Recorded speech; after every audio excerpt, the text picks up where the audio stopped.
You ever meet someone who'd do anything, absolutely anything, to protect a stranger? Tonight, inside a quiet American grocery store, after closing time, a young cashier named Lily found herself surrounded by three thugs who refused to leave. They mocked her. They threatened her. And when she begged them to stop, they laughed. What they didn't know was that an exhausted single father, shopping last minute for his daughter's school lunch, was still in aisle 7.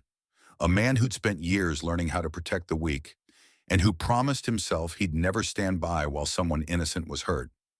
Tonight, those thugs chose the wrong store. The store was quiet, most lights dimmed. Lily, a 23-year-old cashier with soft brown hair and a warm smile, was cleaning her counter. It had been a long shift, but she stayed cheerful. She always did. But then, the bell above the door jingled. Three men walked in, loud, laughing, drunk. The kind of men who look like trouble the second they step inside. Lily swallowed hard. "Sorry, we're closed for the night," she said gently. But they didn't care. The thugs spread out, knocking things off racks, wandering aisles, ignoring her completely. One of them, a tall blonde guy with a beer belly and a cruel smirk, walked right up to Lily. Thug. "Oh, come on, sweetheart. We just want to talk." Lily tried to stay calm. "Please, I need to lock up. My manager will—" The thug slammed his hand on the counter, making her jump. "Thug, your manager ain't here, and neither is anyone else." They laughed. Lily stepped back, fear rising in her chest. But she was wrong. Someone was there. In aisle 7, behind stacks of cereal boxes, stood Michael. 35 years old, blue flannel shirt, wedding ring still on his finger, even though his wife passed 2 years ago. He'd been raising his 8-year-old daughter alone. Tonight he was grabbing the lunch snacks she loved. And from that aisle, he heard everything. Michael closed his eyes. Slow breath in, slow breath out. He wasn't a fighter. He wasn't a cop. He wasn't a soldier. But he was a father. And he knew fear in a young woman's voice when he heard it. One thug tried to go behind the counter. Lily backed up against the register, her hands shaking. "Lily, please, I'm begging you. Just leave."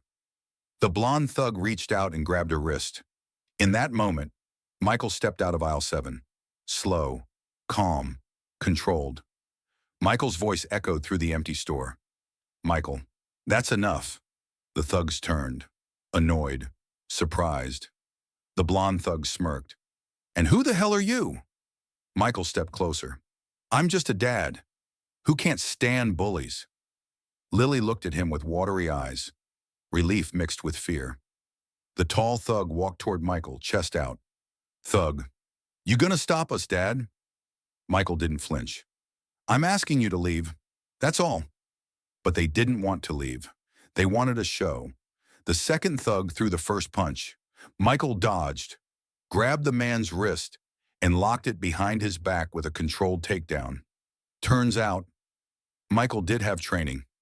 Years ago, before his daughter was born, he spent time training in self-defense, in crisis intervention. But he never bragged, never boasted. He moved calmly, professionally. No rage, no violence, just protection. The remaining two thugs froze. They were expecting an easy victim. Instead, they ran into someone who wasn't scared. The blonde thug raised his hands. Thug. "Whoa, all right, man, chill." Michael stepped forward. "Leave, now, and don't ever come back here." The thugs backed away, cursing under their breath, but defeated.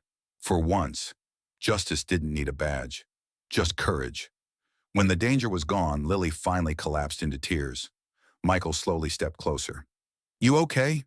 She nodded, wiping her eyes. I thought they were going to hurt me." Michael's voice softened.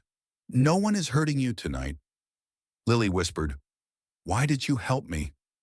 Michael looked at the snack box in his hands. "My daughter? She's your age someday. If she were ever in trouble, I'd pray someone would step in." Lily covered her mouth, overwhelmed. Lily called the police. She explained everything. Michael stayed beside her the whole time. When officers arrived, they recognized Michael. Turns out, He used to train local officers years ago in de-escalation. The officers thanked him, and Lily looked at him like he was a hero, a real hero, the quiet kind, the kind you only see in moments like this. As Michael picked up his groceries, Lily stopped him. Lily, I didn't even get your name. Michael, soft smile. Just a dad. He walked out into the cold night, lights from the store glowing behind him, and Lily watched him go with tears in her eyes. Some heroes wear uniforms, some carry badges, but some are just parents trying their best.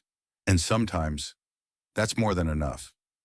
If this story moved you, even a little, drop a comment below saying, "Protect the innocent," so we know you stand with people like Michael. Hit the like button so this message reaches more people. Share this video with someone who believes in doing the right thing. And subscribe for more emotional American stories.